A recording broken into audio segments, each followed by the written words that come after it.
오늘은 17세기를 살았던 대철학자인 발타자르 그라시아니 후세를 위해 남긴 인생 명언 중에서 사람의 마음을 움직이고 내 편으로 만들 수 있는 현실적인 7가지 방법을 소개합니다.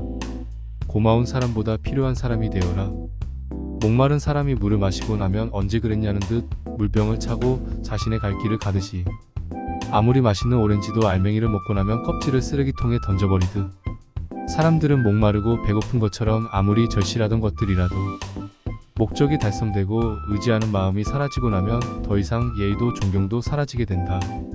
남에게 칭찬받고 고마운 사람이 되려고 하지 말고 그들에게 필요한 사람이 되려고 노력해야 하는 이유이다. 사람은 각자의 필요 때문에 일부러 시간을 내고 일부러 고생도 감내하며 어떤 행동을 한다. 따라서 지혜로운 사람은 고마운 존재가 되기보다 필요한 존재가 되려고 해야 한다. 사람을 얻기 위해서는 상대방이 고마워하기보다 기대하고 의지하게 만들어야 한다. 감사의 마음은 이내 사라지지만 기대감은 오랫동안 기억되기 때문이다. 상대의 이기심을 이용하라. 사람은 누구나 자신이 좋아하고 나아가 우상으로 떠받드는 것을 갖고 있다. 좋은 평판을 우상으로 삼는 사람이 있고 이익을 우상으로 삼는 사람도 있다. 중요한 것은 상대를 움직이게 만드는 우상을 알아내는 것이다. 그래서 그 사람의 본성이 가장 욕망하는 것으로 유혹한다. 그러면 상대를 마음대로 움직일 수 있다. 원하는 것이 많은 사람일수록 손쉽게 움직일 수 있다. 그래서 영리한 사람은 자신의 목적을 달성하는 징검다리도 다른 사람의 욕구를 이용한다. 이들은 상대에게 그가 원하는 것은 얻기가 대단히 어렵다는 사실을 강조해 알려줌으로써 그의 욕구를 한층 자극하는 방법을 쓴다. 상대의 욕망을 끊임없이 자극하는 것만으로도 그를 완전히 통제할 수 있다. 상대를 움직이는 가장 교묘한 방법은 그가 욕망을 채우기 위해 나에게 의존하도록 만드는 것이다. 적당한 침묵으로 신비감을 유지하라. 사람들은 자기가 잘 알고 있고 이해하는 것은 대단하지 않다고 생각하고 자기가 이해 못하는 것은 잘 모르기 때문에 대단하게 생각한다. 그래서 익숙하고 흔해 보이는 제품보다 특이하고 이색적인 제품이 더 비싸게 팔리고 자기가 잘 알지 못하는 것을 더 가치가 있다고 생각하고 무의식적으로 과대평가한다. 사람들은 우리에 대해 잘 모르고 신비감을 느낄 때 우리를 더 높이 평가한다. 고차원적인 어떤 능력이 있을 것으로 생각하며 함부로 대하지 못하게 된다. 따라서 좋은 대접을 받고 높은 평판을 얻으려면 여러분 자신에 대해 지나치게 자세히 설명하거나 어떤 사안에 대해 너무 자세한 의견을 내놓기보다는 모호한 태도를 보이며 늘 신비감을 유지하는 게 중요하다. 사람들이 나의 말에 의미를 알아는 듯 반박할 기회는 주지 않는 정도가 적당하다. 사람들은 대체로 자신이 왜 칭찬하는지 이유도 모르면서 잘 알려지지 않은 것이나 신비로운 것을 칭찬하고 숭배한다. 적에게 호의를 베풀어라. 눈에는 눈, 이에는 이라는 식으로 상대방의 악의를 그대로 갚아주는 것은 누구나 할 수 있는 하수의 전략이다. 그렇게 하면 당장은 화가 풀리겠지만 오히려 결과는 좋지 않는 경우가 많다.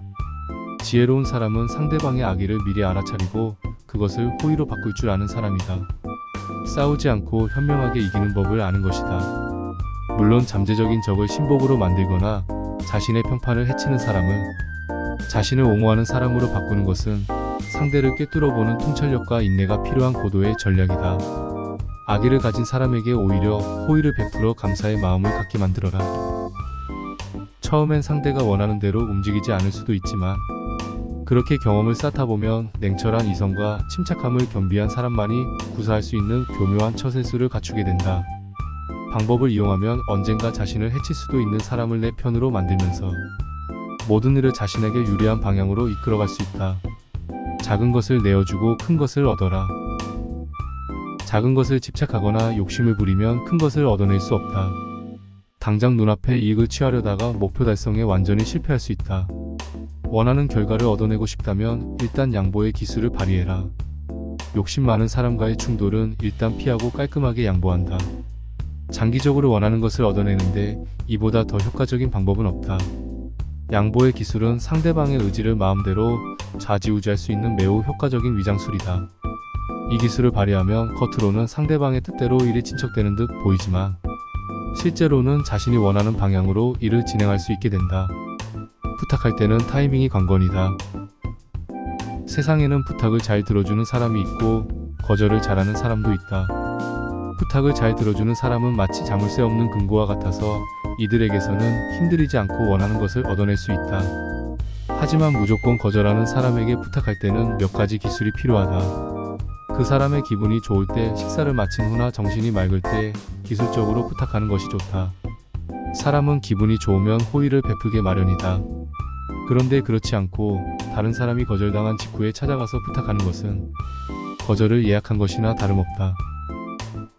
또한 슬픈 일을 겪은 다음에도 부탁하지 않는 것이 좋다. 상대가 천박하거나 배은망덕한 사람이 아니라면 그에게 미리 호의를 베푼 후에 부탁하면 승낙을 받기가 훨씬 쉬운 법이다. 어려움을 함께 나눌 사람이 필요하다. 어리석은 사람은 모든 책임을 떠맡아서 일하다가 잘못됐을 때 결국 모든 비난과 증오를 혼자 떠안게 된다.